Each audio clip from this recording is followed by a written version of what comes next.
রামচন্দ্র কি রামচন্দ্র কি আস্তে আস্তে আস্তে আস্তে ঢাল আছে আস্তে আস্তে আবার দরকার নাই ঢাল আছে চলো সোজা করে চলো তোমরা সোজা করে আস্তে আস্তে ধীরে ধীরে হাঁটো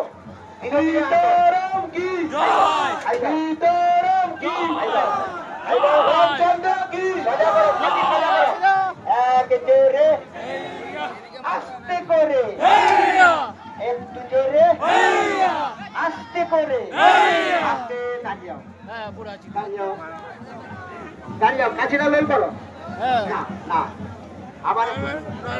চলে যাবে এবার সোজা